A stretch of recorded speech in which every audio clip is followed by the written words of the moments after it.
अस्सलाम वालेकुम रहमतुल्लाह। प्यारे बच्चों, आज का जो हमारा टॉपिक है ये है विटामिन के।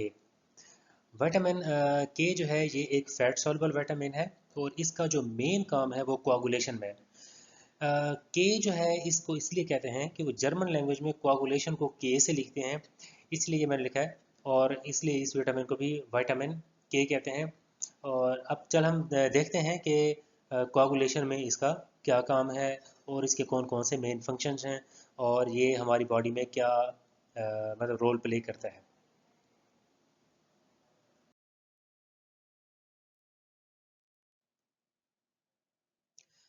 विटामिन के जो है अगर हम इसको देखें किस में पाया जाता है, ये कैबेज में, केल में, स्पाइनच में, एग यॉक में और लीवर में पाया जाता है। इसका जो मेन फंक्शन है वो है post translational modification of the clotting factors. मतलब कि जब हमारे क्लॉटिंग फैक्टर्स जो हैं प्रोटीन्स बन जाते हैं लीवर से, उसमें क्लॉटिंग फैक्टर 2 है, 7 है, 9 है और 10 है, उसकी ये मॉडिफिकेशन करता है। उनके बनने के बाद क्या करता है, जो क्लॉटिंग फैक्टर की प्रोटीन है उसमें जो ग्लूटामिक एसिड अमाइनो एसिड्स हैं उसकी ये कार्बोक्सिलेशन करता है, मतलब कार्बन डाइऑक्साइड उसमें ऐड करता है और कार्बोक्सिलिक एसिड ग्रुप क्रिएट करवाता है। ये क्या करता है, main carboxylation of glutamic acid residues of clotting factors और कैल्शियम बाइंडिंग प्रोटीन्स। ये सिर्फ क्लॉटिंग फैक्टर के नहीं कार्बोक्सिलेशन करवाता, और भी कई प्रोटीन्स हैं जिनकी ये कार्बोक्सिलेशन करवाता है। उनमें कैल्शियम बाइंडिंग प्रोटीन है, उसमें ओस्टियोकैल्सिन है बोन्स में। ये जो प्रोटीन है ये ओस्टियोब्लास्ट सिक्रिएट करते हैं और इसका काम ये होता है कि ये कैल्शियम को ट्रैप करे, मतलब कैल्शियम चिलेटिंग एजेंट होता है। मतलब कैल्शियम को ट्रैप करेगा तो उससे बोन्स की ऑसिफिकेशन होगी, मतलब बोन बनने का प्रोसेस फास्ट होगा और उसकी हार्डनिंग में ये हेल्प करता है। दूसरा जो है ये ऑक्सीडेटिव फॉस्फोरिलेशन में, एटीपी प्रोडक्शन में भी इसका अहम रोल है। इसके तीन मेन फॉर्म्स हैं, दो नेचुरल हैं और एक सिंथेटिक है। एक है फाइलोकिनोन, ये प्लांट्स के अंदर पाया जाता है, इसको विटामिन के वन भी कहते हैं। एक मेनाकोनिन है, किनोन है, इसको ये इंटेस्टिनल बैक्टीरिया जो हमारा नॉर्मल फ्लोरा है उनसे ये बनता है। तीसरा जो इसका जो सिंथेटिक मतलब जो स्ट्रक्चर है उसको मैनाडायोन कहते हैं और इसको हम विटामिन के थ्री भी कहते हैं। अब ये मैंने आपको शो किया है, ये एक इमेच्योर क्लॉटिंग फैक्टर है। ये अमाइनो एसिड्स हैं जिन्होंने प्रोटीन बनाई हुई है और ये इसका ग्लूटामिक एसिड रेजिड्यू है। अब क्या होगा कि इसमें विटामिन के जो है इसी कार्बोक्सिलेशन करवाता है ग्लूटामिक एसिड के साथ, आगे कार्बन डाइऑक्साइड मतलब कार्बोक्सिलिक एसिड ग्रुप अटैच हो जाएगा कार्बन डाइऑक्साइड की वजह से, और ये जो है मैच्योर क्लॉटिंग फैक्टर बन जाएगा। अब जो मुख्तलिफ एंटीकोगुलेंट्स हैं या जो ऐसी मेडिसिन है जो क्लॉटिंग को रोकती हैं, उनमें एक वारफारिन बड़ी इंपॉर्टेंट है, ये मेडिसिन के तौर पे यूज़ होती है।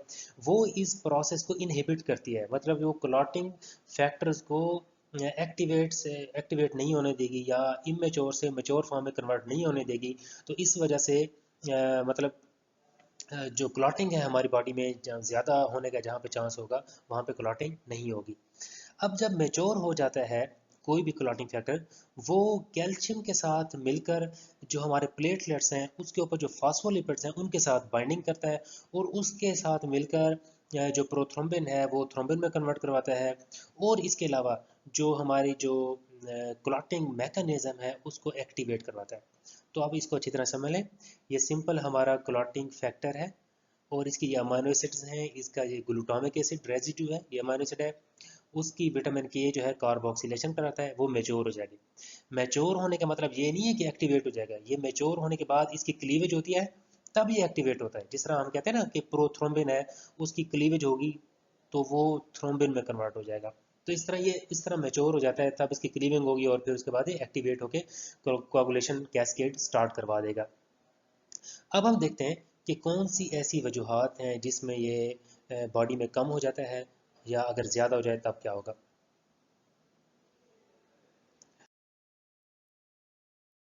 अगर कोई बंदा प्रोलॉन्ग एंटीबायोटिक्स यूज़ करता रहे, क्योंकि एंटीबायोटिक्स यूज़ करेगा तो जो हमारी बॉडी का नॉर्मल फ्लोरा है, जो इंटेस्टाइन में बैक्टीरिया है जो विटामिन के बनाते हैं, उन वो कम हो जाएगा।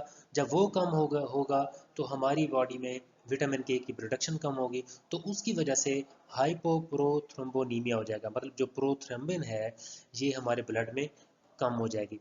अब कुछ सेकंड जनरेशन सेफलोस्पोरीन्स हैं जो वारफरीन लाइक मैकेनिज्म रखती हैं, जैसे कि मैंने आपको बताया कि वो हमारा जो इमेच्योर क्लॉटिंग फैक्टर है उसको मैच्योर नहीं होने देगी। ठीक है।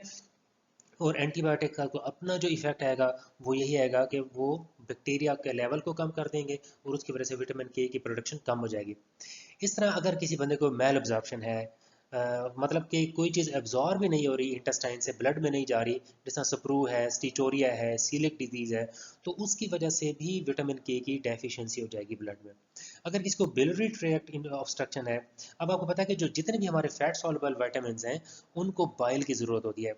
बाइल मतलब कि फैट्स को इमल्सिफाई करता है, उधर से वो अब्जॉर्ब होके ब्लड में डायरेक्ट नहीं जाते, वो लिम्फेटिक सिस्टम के थ्रू जाते हैं काइलोमाइग्रेन के जरिए, और लिम्फेटिक सिस्टम की जो ड्रेनेज है वो ब्लड में होगी, ब्लड से फिर वो मतलब बॉडी के डिफरेंट ऑर्गन्स में आ जाएंगे, स्पेशली ये लीवर में चले जाते हैं, वहाँ पे स्टोर होते हैं। जो फैट सॉल्युबल विटामिन होते हैं वो लीवर में स्टोर हो सकते हैं, जो फैट सॉल्युबल विटामिन नहीं है वो लीवर में स्टोर भी नहीं हो सकते। अब तीसरी जो चीज़ है बच्चों में, वो क्योंकि जब बच्चा न्यूली बॉर्न होता है तो उसमें अभी नॉर्मल फ्लोरा सेट नहीं हुआ होता। जब नॉर्मल फ्लोरा सेट नहीं होता तो विटामिन के की प्रोडक्शन भी कम होती है। इस तरह जो वो मिल्क ले रहा होता है वो जो है ना तकरीबन 1/5 रिक्वायरमेंट पूरी करता है। इसलिए इन इन बच्चों को मतलब विटामिन के की डोज दी जाती है एज अ प्रोफिलैक्सिस, कि इनको कोई हेमरेजिक डिसऑर्डर ना हो जाए। तो ये इसमें आ जाएगा। अगर कोई बंदा या कोई बच्चा कोई भी प्रोलॉन्ग डोज ले, मतलब इस विटामिन के ज़्यादा डोज में लेता रहे, तो उसकी वजह से इसको हीमोलिटिक एनीमिया और जंडस हो जाएगा। क्योंकि विटामिन के अगर ज़्यादा हो जाए तो जो हमारे रेड सेल्स की जो मेम्ब्रेन्स हैं वो डैमेज होना शुरू हो जाती हैं। जब वो डैमेज होंगी तो डेफिनेटली हेमोलिसिस होगी, जिसको हम हीमोलिटिक एनीमिया कहेंगे। और जब आरबीसी ज़्यादा टूटते हैं तो उसकी वजह से ब्लूरोबिन ज़्यादा बनेगी, जिसकी वजह से जंडस हो जाएगा। तो ये हैं मेन चीज़ें विटामिन के बारे में।